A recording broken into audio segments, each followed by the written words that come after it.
Assalamu alaikum. Welcome to Arabic Khatawaat. In this video, we're going to continue reviewing Arabic numbers. This is part 2. In the previous video, we included number 1 and number 2. Number 1 as a separate word when you're counting a noun, like one class. And then if you're counting two classes, you'd say safain. Number 2 is attached to the noun. In this set, we'll be including plurals and non-human plurals, so objects, and also human plurals when referring to people as masculine and also as feminine, like female students and male students, or female teachers and male teachers. We'll be giving you examples, and at the same time, we have to identify which form of numbers do we say in the isolated form when I'm just reading the number as 3 or as 4 or as 5. So what I'm doing is here I have two sets with examples, and then I have the other one. Thalath, the orange part, this is the masculine form of the number, but if I'm reading Arabic numbers, I would refer to them in the feminine form. So I'll be saying thalatha, thalatha, and I'm not pronouncing the ta marbuta at the end. So I'm just keeping it open. Thalatha. Unless I'm counting something, then I would pause and say thalathat, thalathat, because I'm speaking fast. So here I'm just saying ثلاثة, 3, أربعة, 4, خمسة, 5, ستة, سبعة, ثمانية, تسعة, عشرة. And this is the feminine form that I would only use if I'm reading numbers from 3 to 10. Yesterday we learned 0 is صفر. واحد is 1, and then 2 is اثنين and اثنان. So here we have ثلاث. Why do I have the formal way of saying masculine here? ثلاث. Every time I'm using the masculine form of the number 3 or 4 or 5 all the way to 10, I'm using feminine words and feminine plural words. So if I'm saying one female student, I would say طالبة واحدة. Here I have word agreement, طالبة واحدة. 2 students, طالبتين. But if I'm saying 3 female students, I have to use the number in the masculine form and then the noun in the feminine as it is. ثلاث طالبات. ثلاث طالبات. And this is quite odd. Lots of students, they would ask me, okay, you keep telling us that word agreement, feminine goes with feminine, masculine goes with masculine, but then when it comes to numbers, it's the opposite. Exactly the opposite. So as you're saying 3, the feminine form, you're using the masculine. So I'm saying ثلاثة طلاب. 3 male students. ثلاثة طلاب. Ladies. 4 ladies.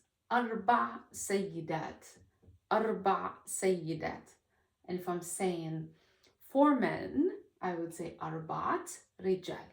أربعة رجال. خمس كراسي. خمس كراسي. 5 chairs.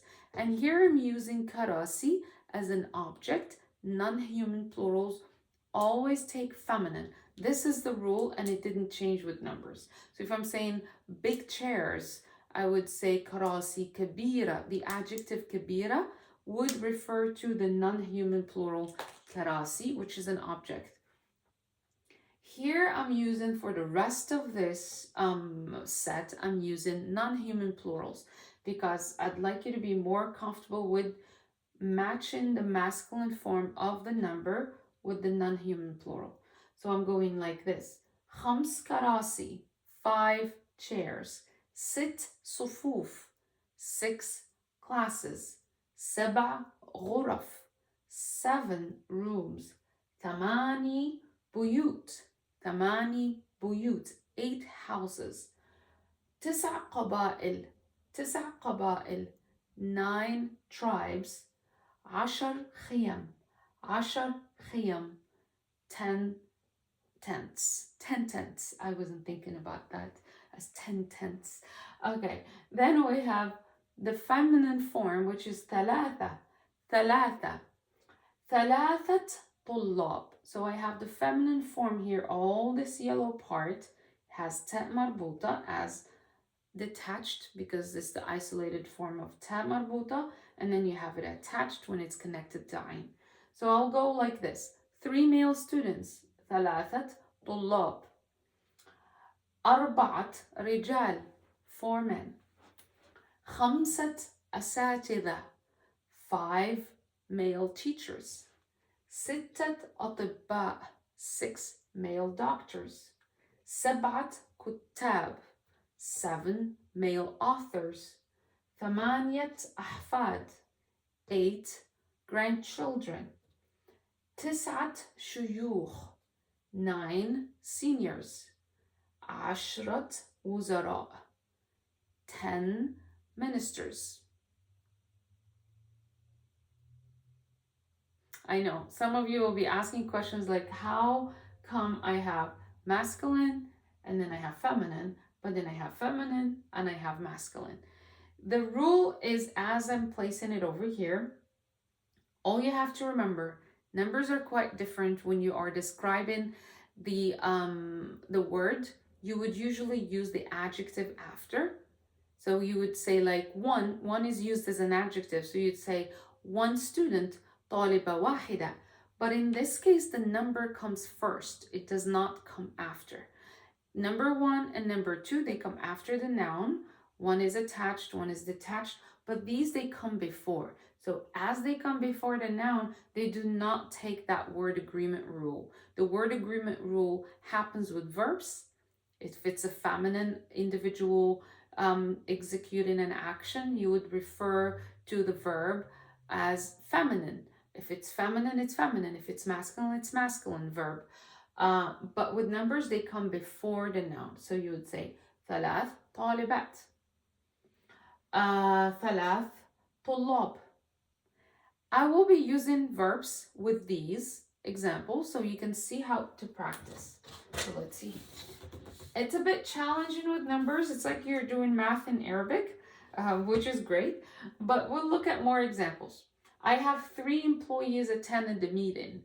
3 employees attended the meeting. حضر 3 موظفين للاجتماع. حضر 3 موظفين للاجتماع. التحقت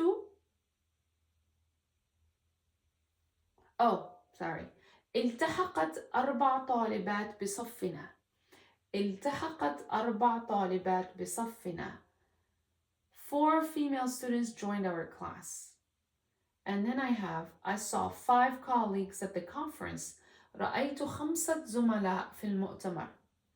I worked with 6 international companies. عملت مع 6 شركات دولية.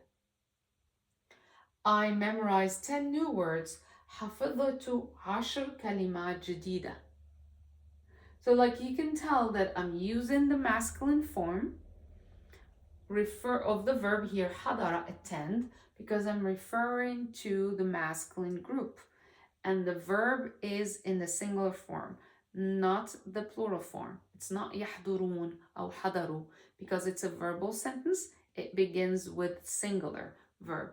So you have to say حضر 3 موظفين للاجتماع. And here I'm going to say التحقت, referring to the طالبات. التحقت 4 طالبات بصفنا. 4 female students joined our class. Then here it's me speaking about meeting the colleagues. So I would say رأيت 5 زملاء في المؤتمر. I saw 5 colleagues at the conference. If I want to say 5 colleagues attended the conference, I would say حضر 5 زملاء للمؤتمر. And I would change the preposition of place here. Then the other example for عملت مع 6 شركات دولية. I worked with 6 international companies. I could refer to any other individual who worked with that company, and I would say أحمد عمل مع 6 شركات دولية. اشتغلت مع 6 شركات دولية. And the last example, I'll read it one more time, is حفظت 10 كلمات جديدة. حفظت 10 كلمات جديدة. If I am the speaker, there is nothing that needs to be done to the nouns. But if I am talking about someone else who attended the meeting, like the employees, the verb here has to refer to the plural, موظفين. So it has to be singular, although موظفين is plural, because it's a verbal sentence in Arabic. حضر ثلاثة موظفين. If I had موظفون at the beginning as a subject, I would say الموظفون حضروا. The employees attended. But here I say attended 3 employees the meeting. And here's the other part. As we practice, we remember that there are 3 rules. The first one is we have to remember that masculine numbers go with feminine nouns, and then that feminine numbers go with masculine nouns. And the third rule is that if I'm using a verb, the verb, when you begin the sentence with a verb or it's a verbal sentence, what you have to do, you have to match the singular form with the gender of the plural. So حضر, it's like هو موظفين. التحقت, it's like you're saying هي, but you're referring to the group طالبات, because these are 2 of them are verbal sentences. I'll look at these examples. There are 3 rooms in my house. في بيتي 3 غرف. Then I'm going to say I study with 4 male students. أدرس مع 4 طلاب. And I keep adding. I hope that this lesson was helpful. I know it's a bit challenging and complicated, but the more we practice, the easier it will become. All you have to be aware of is that when to use the verb. If it's a verbal sentence, the number does not impact the verbal sentence, because the rule of beginning a verbal sentence with a singular verb referring to the gender is applicable even when you have a nominal or a sentence where you have to count a number of people. But the other rule is that you have masculine numbers and you have feminine numbers. The masculine numbers go with the opposite gender, which is feminine plurals. And then the feminine plurals, they take 2 forms. They take female humans, like female teachers, female students, any female individual. And then they take objects. All the non-human objects, they take singular feminine description, singular feminine numbers. So you'd say ثلاثة كراسي, 3 chairs. And then you keep practicing. This is just an initial introduction. If you need more explanation, just let us know in the comment section, and we'll provide another session where we could explain further how you can use the numbers. Again, we'll be doing another series because we have to learn how to say 11 all the way to 20, and then 21 all the way to 100, and then we're going to go with the 10s and the 1s. It's going to be a quite rich series, and please stay with us, and inshallah I'll see you soon. Assalamu alaikum.